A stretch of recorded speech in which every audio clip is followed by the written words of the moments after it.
ക്രിസ്തുവിൽ പ്രിയ സ്നേഹിതരെ, യേശു പറയുന്നതും ചെയ്യുന്നതുമെല്ലാം നിരീക്ഷണത്തിന് വിധേയമാണ്. യഹൂദരുടെ ഒരു പ്രതിനിധി സംഘത്തിൻ്റെ നിതാന്തമായ കാവലിലും മേൽനോട്ടത്തിലുമാണ് യേശുവും ശിഷ്യന്മാരും നിൽക്കുന്നത്. അതിൻ്റെ ഒരു ഉദാഹരണമാണ് സുവിശേഷത്തിൽ നാം വായിക്കുന്ന പാരമ്പര്യത്തെക്കുറിച്ചുള്ള തർക്കങ്ങൾ. അങ്ങനെയുള്ള ഈ സന്ദർഭത്തിൽ യഹൂദരുടെ ആചാരാനുഷ്ഠാനങ്ങളെക്കുറിച്ചുള്ള വിവാദം ഉടലെടുക്കുന്നു. ഭക്ഷണം കഴിക്കുന്നതിന് മുമ്പ് കൈ കഴുകാത്ത ശിഷ്യന്മാർ, അവരുടെ ആ നടപടിയെ വെല്ലുവിളിക്കുന്ന ഫരിസേയരും നിയമജ്ഞരും, ദൈവപ്രമാണങ്ങൾക്ക് പകരം മാനുഷിക പാരമ്പര്യങ്ങളെ അടിച്ചേൽപ്പിക്കുന്ന എതിരാളികളുടെ കപടത പുറത്തു കൊണ്ടുവരാൻ കുർബാനയെക്കുറിച്ചുള്ള ഉദാഹരണം യേശു എടുത്തുകാട്ടുന്നു. യഹൂദ ഭക്ഷണ നിയമങ്ങൾ അസാധുവാക്കിക്കൊണ്ടുള്ള യേശുവിൻ്റെ ഒരു പൊതുപ്രസ്താവനയും അതേക്കുറിച്ചുള്ള ഒരു സ്വകാര്യ വിശദീകരണവും കൊണ്ട് വിവാദം അവസാനിക്കുന്നു. യേശുവുമായുള്ള ബന്ധത്തിൽ പഴയ ഉടമ്പടിയിലെ നിയമങ്ങളുടെ പ്രസക്തി എന്ത് എന്നതിലാണ് ശ്രദ്ധ മുഴുവൻ. ഒരാളുടെ കടമയിൽ നിന്ന് രക്ഷപ്പെടാനുള്ള മാർഗമായി നിയമങ്ങളെയും ചട്ടങ്ങളെയും വ്യാഖ്യാനിക്കുന്നത് തെറ്റാണെന്ന് യേശു സമർത്ഥിക്കുന്നു. പഴയ നിയമത്തിലെ ഭക്ഷണ നിയമങ്ങളെ അസാധുവാക്കുന്നു. പരോക്ഷമായി ക്രിസ്തുശാസ്ത്രപരമായ അവകാശവാദം ഇതാണ്: പഴയ നിയമത്തിലെ നിയമങ്ങളുടെ ആധികാരികമായ വ്യാഖ്യാനം നൽകാൻ കഴിവുള്ളവൻ യേശുവാണ്.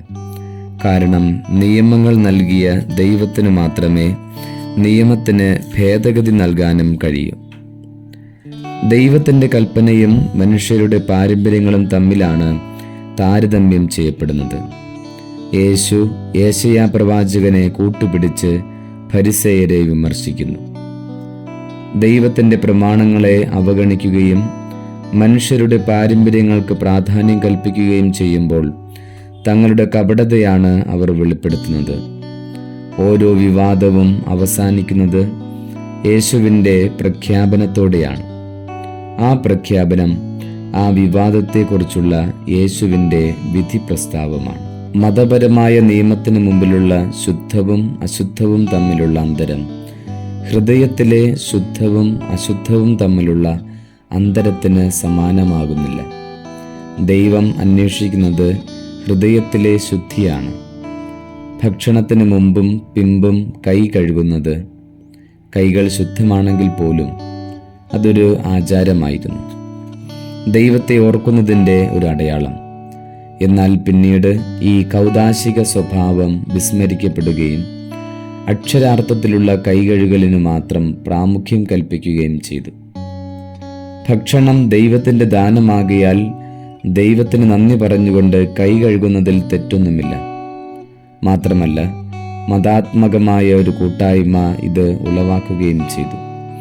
എന്നാൽ ഈ ആചാരത്തിൻ്റെ ആന്തരികത അവർ നഷ്ടപ്പെടുത്തുകയും അക്ഷരാർത്ഥത്തിലുള്ള അനുഷ്ഠാനത്തിന് മാത്രം മുൻതൂക്കം നൽകുകയും ചെയ്തപ്പോൾ അതൊരു ആഭാസ പ്രകടനമായി മാറി. അതിനെതിരെ യേശുവും ശിഷ്യന്മാരും പ്രതികരിച്ചത് ആ നിയമം അപ്പാടെ അവഗണിച്ചുകൊണ്ടാണ്. ക്രിസ്തുവിൽ പ്രിയരെ, ഏറ്റവും പ്രധാനം നമ്മുടെ ഹൃദയഭാവമാണ്. ഏത് ആചാരങ്ങളായാലും അനുഷ്ഠാനങ്ങളായാലും അവിടെ ഹൃദയത്തിൻ്റെ പരമാർത്ഥതയ്ക്ക് സ്ഥാനമില്ലെങ്കിൽ അത് വെറുമൊരു കെട്ടുകാഴ്ചയായി മാറും. അത് ആവർത്തന വിരസത ഉളവാക്കും. അതുകൊണ്ട് തന്നെ കാലഘട്ടത്തിൻ്റെ സവിശേഷതകൾക്കനുസരിച്ച് രൂപപ്പെട്ടു വന്ന ചില പാരമ്പര്യങ്ങളെ ഉപേക്ഷിച്ചു കളയുന്നതിൽ ഒരു തെറ്റുമില്ല. അർത്ഥമില്ലാത്തതും ഹൃദയത്തിന് ഇടമില്ലാത്തതുമായ ചില കീഴ്വഴക്കങ്ങളും ചില പാരമ്പര്യങ്ങളും ചില ആചാരാനുഷ്ഠാനങ്ങളും നമുക്ക് ഉപേക്ഷിക്കാം.